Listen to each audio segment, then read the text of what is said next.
let's plug it in and see if we all get wet. We're the two Gay Reefers.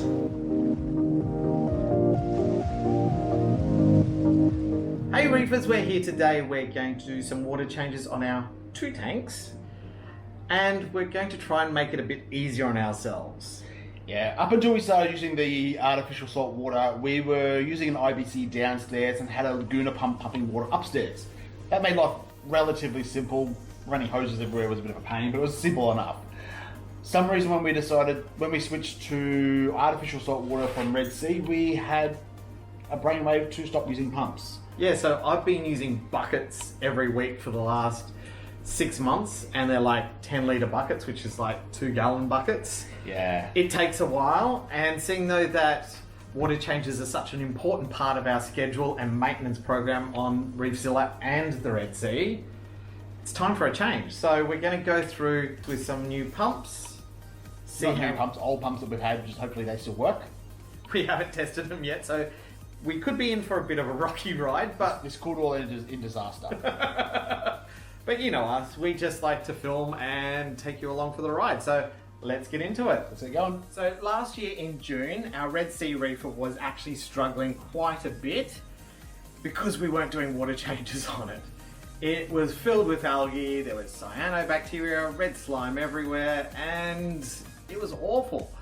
When we started on Reefzilla doing our water changes, we went, well, why don't we just use 2 buckets out of there, the water change in here? So it makes life a lot easier, and seeing that this is getting fresh water every week, even though it's secondhand, it's made such a difference. As you can see, like, the algae has reduced dramatically. There is still algae. There is still algae.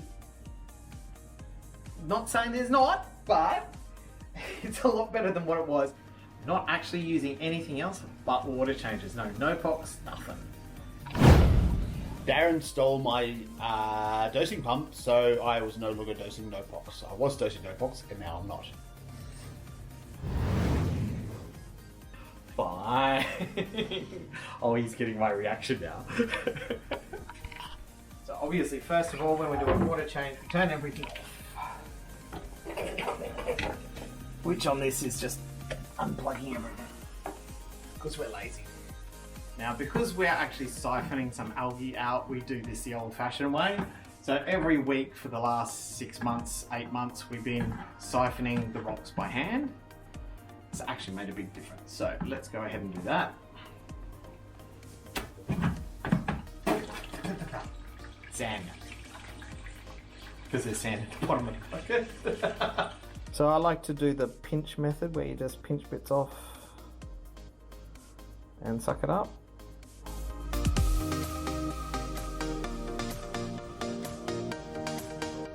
The good thing too, because the leathers are getting so big in this tank, it's actually shading a lot of the rocks, which helps with algae control. So I was going to try and pump water from Reefzilla to the Red Sea, but realised this is the longest tube we have. That's not very long. No, it's definitely not long enough to get that far. So old-fashioned way for now. So let's go. He really just likes sucking on tubes. As you can see, Diego's being a derp. As soon as I put a tube in, he misses his cleaner wrasse, and he used to get his gills cleaned by the cleaner wrasse. So now, as soon as I put a pipe in, a hose, tweezers, hand, he comes up and goes, "Ah, I'm going to get my gills cleaned." Yeah. Here he goes again.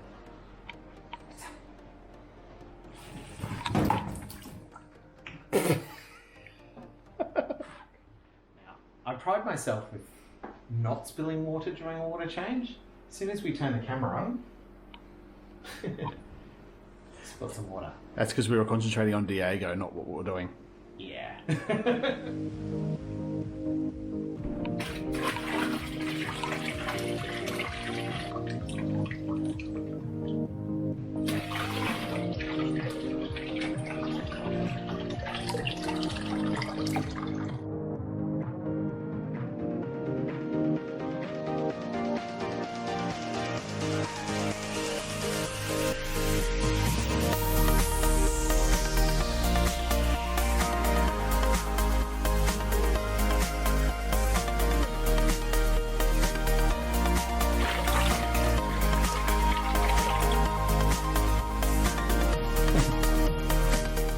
measured that perfectly.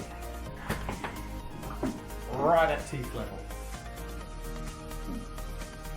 Time to turn that back on.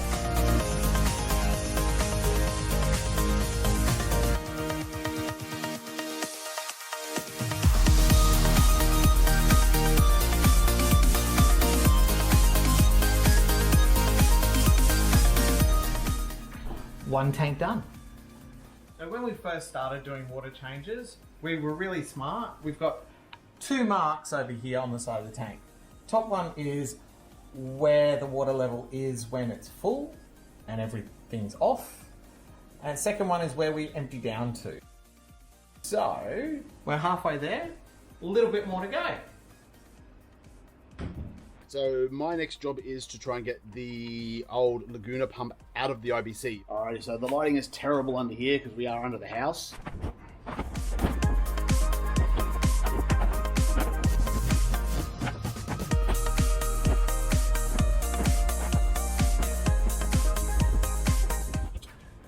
I actually don't remember how we got this thing in here, and I do vaguely remember it was really, really freaking difficult.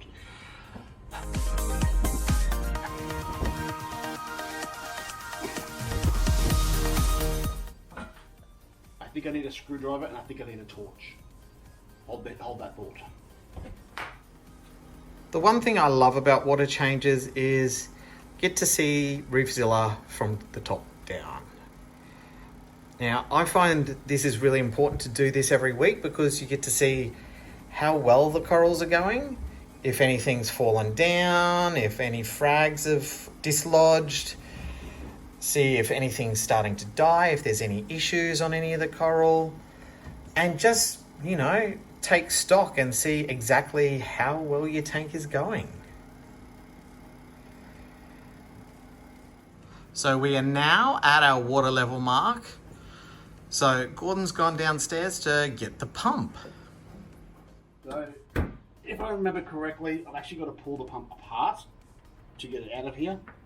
So that's what I'm doing right now, or trying to anyway. Fun times. So, we got the pump out. Yay, Gordon. We noticed that the IBC never really dried, so the hose that attaches to the pump is a bit manky. So what we're going to do is... But it was fresh water, well, tap water, because we did wash it out. That's right, we did too. Yes, we actually gurneyed it out to get rid of most of the gunk and the salt and stuff out of the bottom of it, so it's not all bad. It's just had a little bit of water still in the bottom of it. So we're going to attach the pump. We're going to pump some RO first to see if it actually works before we start on the salt water that we've already made up. So first things first is obviously attach the hose back onto the pump. So just pumping the pump into this one. I'm just going to pump the water back into this one because this one's basically empty, so hopefully wasting RO. Just plug it in and see if we all get wet.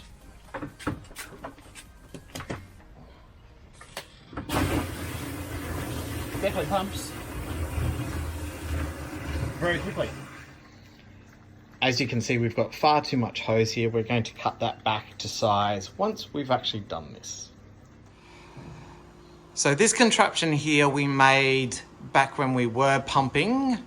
So it's just PVC pipe, a few bends, a few joins. We have a tap, links up to the hose with a nice hose fitting. So all we need to do is Gordon needs to turn on the outside pump, and then I turn the knob here and we should have water. Alright, so we've got the Laguna Pump in the end tub here. That's the one that's got the salt water in it ready to go. It's all mixed and ready to go. Plugging in the hose. This is 19mm garden hose. Garden hose is perfectly fine to use for pumping salt water or RO water around. It's not a problem at all. Just waiting for Darren to tell me to turn it on. Ready!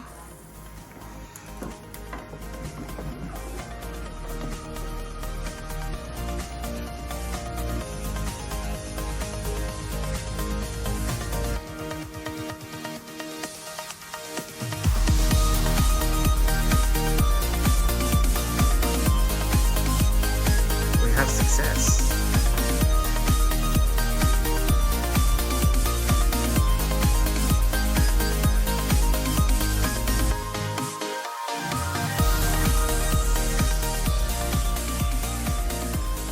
It's definitely working.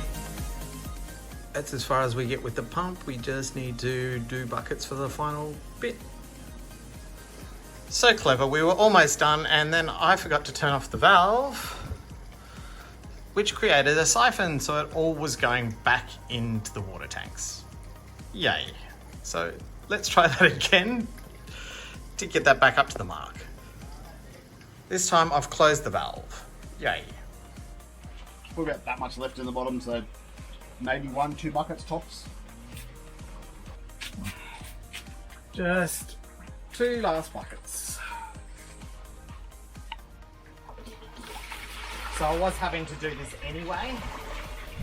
Like, this isn't a big deal.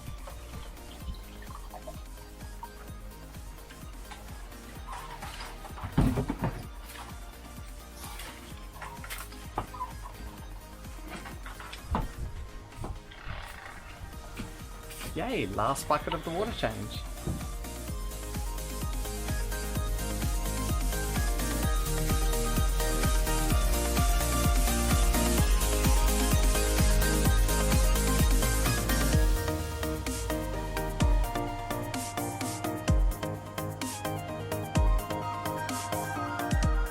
All in all, that was pretty successful. Yeah, A few little hiccups. yeah, quite happy that the pump still worked.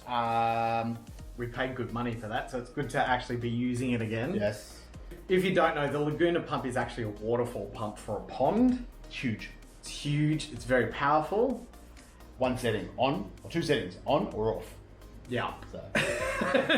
If you have a leak, you've got no chance. Yep. I mean, we might get a hose that's long enough to reach over to that one, but We're not going to use the Laguna Pump to pump from here to there. No. That won't work. Well, it would work, but we don't want to do that. But anyway, if you've enjoyed today's video, like, comment and subscribe. Like, comment, subscribe. Like, comment and subscribe. And as always, be excellent to each other and keep it salty, everyone. Bye for now. See you guys.